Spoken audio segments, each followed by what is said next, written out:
today, so I was thinking that, you know, there's things that go on that we don't really fully understand, but at the same time we kind of do.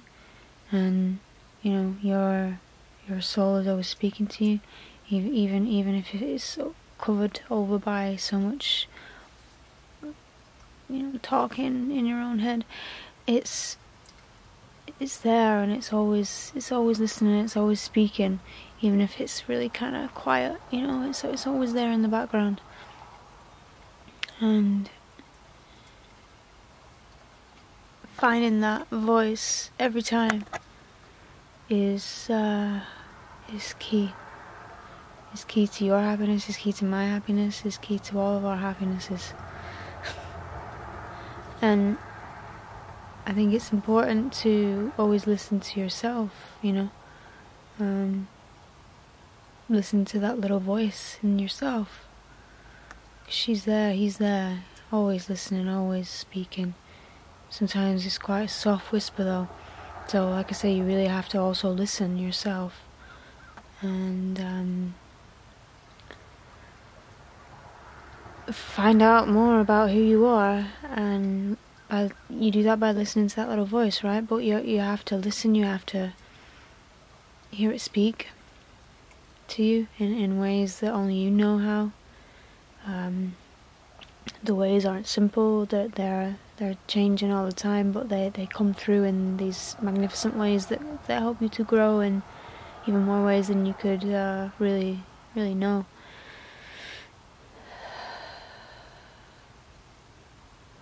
That place is in you. That little voice that's in you. It's where home really is. It's where the heart rests. It's where the whole body really wants to be. It's where the mind really is. It's where it really can be for many of us who are being called by it. And looking to the light is the way. Finding the light in every day, in every situation, in every complication. You are so special. You are unique. You are you. You have to be you. You have to think like you. You have to smell like you. You have to drink like you. You have to eat like you. You have to do all those things that are you. You can only do that by listening to you. You need help along the way. Guides, teachers, gurus. Your greatest teacher is yourself. Your greatest experiencer and wisdom keeper is the little one that lives in you. So don't forget that. Try not to forget that. Bye.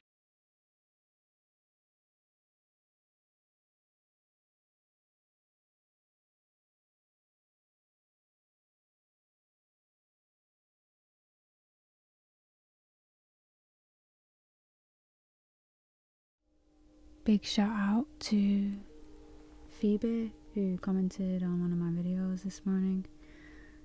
Such a synchronistic comment.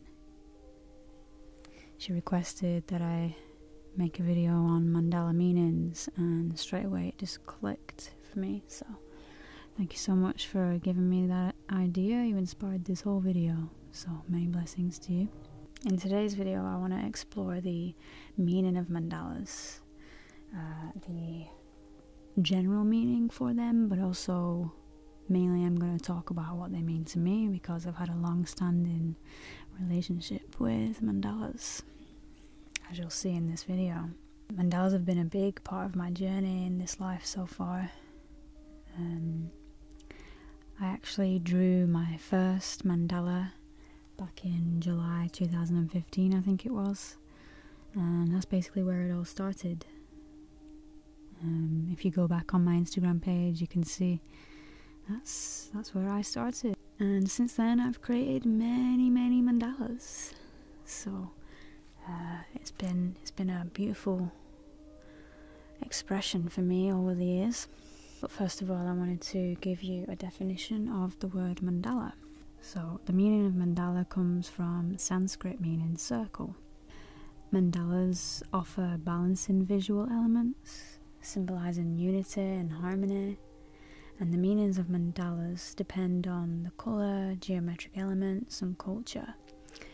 And that's something I'm going to get into in just a moment with my own mandalas, because each and every one means something slightly different to me, usually depending on the shapes and colours. I also want to discuss with you in this video how to let mandalas be a tool, serve as a tool for you on your spiritual journey, since they symbolise the sacred geometry of this universe, which is the cosmic and psychic order of everything. So, some of the ways in which mandalas have served me. I've always enjoyed looking at a mandala, so the first time that I ever saw one, I think was early 2015, and as soon as I saw it, I just knew that I had to draw it. I've never had such a strong will to want to do that before when it comes to drawing, because I'm not actually a very good drawer, like in terms of still life, or I never saw myself as an artist before, really, even though I always enjoyed art. But with the mandala, I put all of that aside and I drew my first mandala, as you saw, and I guess I felt accomplished, and like a sense of worthiness was coming through me in being able to express something that I knew was a deeper part of my truth, of some truth, but I didn't fully grasp it yet. And so over the years, I've definitely found solace in looking upon mandalas, meditating with mandalas, just allowing my eyes to relax whilst I'm looking at these shapes. You'll notice that my home is actually full of mandalas, especially tapestries. I've always loved mandala tapestries, and I like to look at them on the walls everywhere I go, for the most part. And so mandalas can be used as a tool for meditation. If you're like me and you're very visually orientated, then you might find something like a mandala is a very good tool for you to concentrate during meditation. One of the other ways that mandala has served me is something that I guess I've never really been able to put words to it, so I'm going to try my best to do that with you right now. Whenever I've had a vision, whether that be just from meditation, whether that be just a vision that just comes to me just in a random moment in life, or whether it's been through an induced state like mushrooms or ayahuasca, whenever these mandalas have come to me, they speak to me in ways that defies the logic and defies the structure of the material world as we know it. I've seen some of the most glorious mandalas in my third eye so often. It's ultimate bliss to see these mandalas come to me, and they're more than just circles. They encompass my whole vision, my whole being, and they seem to me to represent what God is. So I would go as far as to say that mandalas to me represent what God is.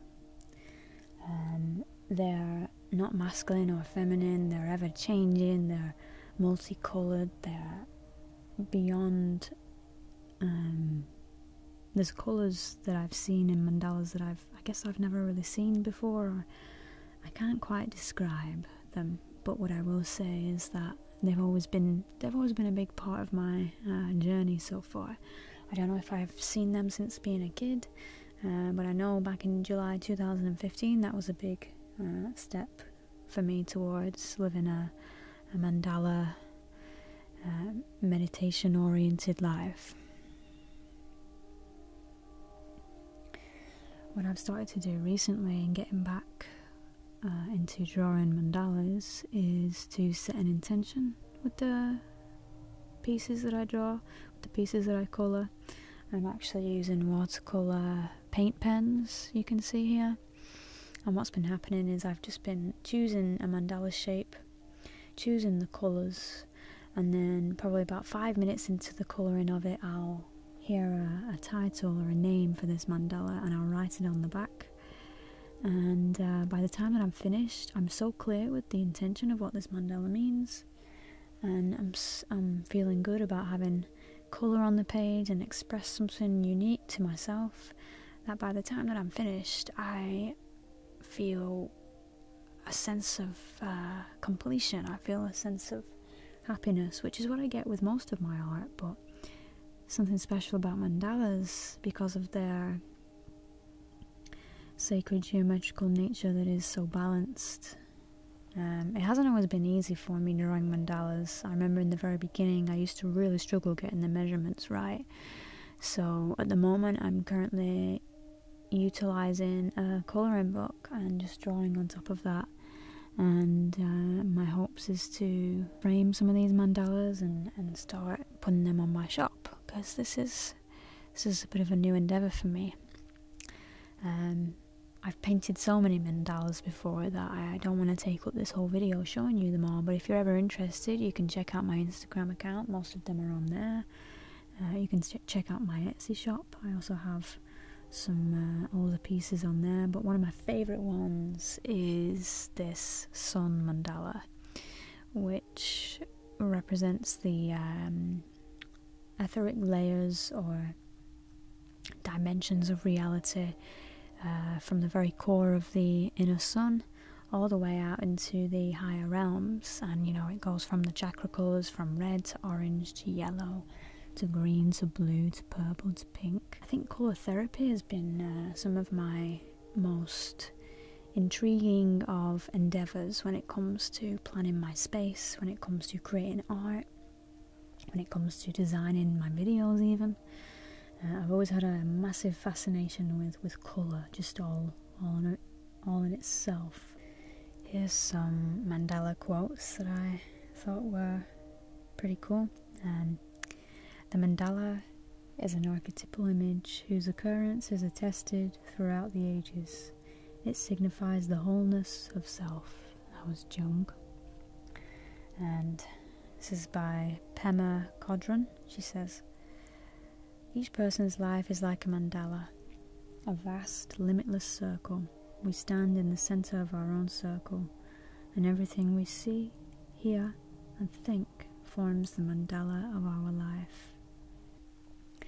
And you know, I like this idea. It's kind of whenever you find yourself in a moment of mind chatter or negativity or any sort of issue that's causing you to feel negative feelings, bringing your attention then towards things like a mandala, a moving mandala, a still mandala, a mandala you've drawn, a mandala you've seen, bringing your attention back to the beauty of a mandala, letting yourself just fall into it, swim into it, can be such a liberating experience. And I've heard from many people, or at least I know from many of my shamanic journeys that I've been with plant medicine, for example, they often start off with mandalas. They often start off with the shapes on the ceilings, on the walls, in the sky, on the grass. They all begin to move, and this energy is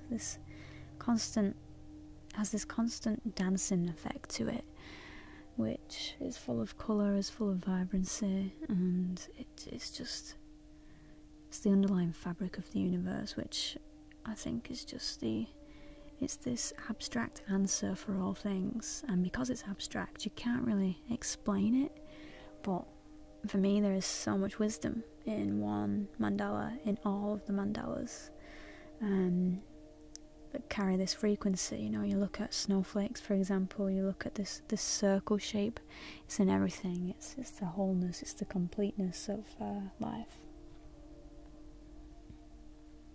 So there's my little bit of inspiration and information that I wanted to share with you pertaining to mandalas.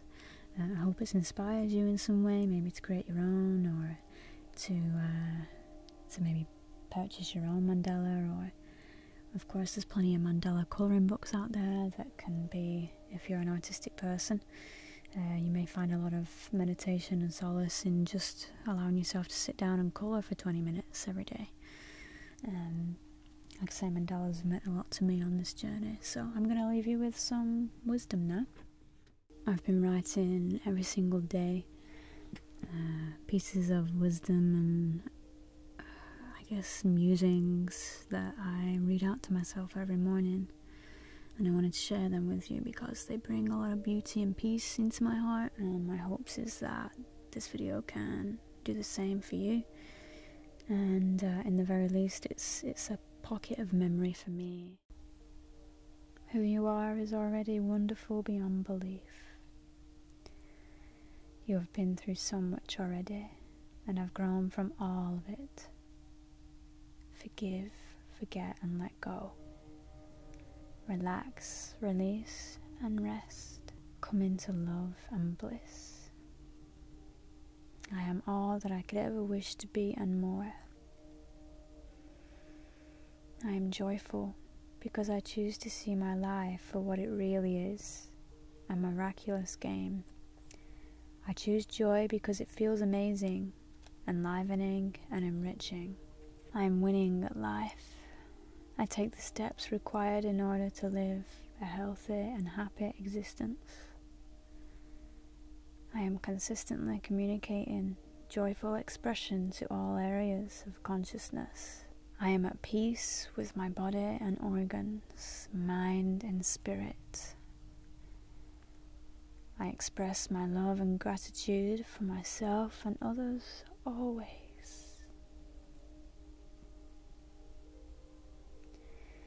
No matter what I am going through, no matter how difficult certain challenges may be in my environment, I am clear, confident, and feel the current of the universe at all times. Here and now, I just want to give some gratitude and thanks. I notice whenever I come to wanting to find a more peaceful state of being in my heart and mind, once I've said some of the affirmations that I just relayed to you there, I find myself unable to continue without going ahead and giving some gratitude and thanks to all things. Here's my gratitude and thanks list. Dearest Mother Earth and Father Universe, dearest galactic brothers and soul sisters, dearest sun, moon, stars and sky, dearest elements, gods and goddesses of wind, fire, water, earth and ether, dearest ancestors and angels, spirit guides and animals, dearest plant, mineral and mushroom kingdoms, dearest flora and fauna, dearest light beings, star family and higher realms. I am grateful eternally to have walked alongside you. I am humbled and feel honoured to continue this miraculous journey with all of you. Wheresoever we go, so we are divinely guided. Peace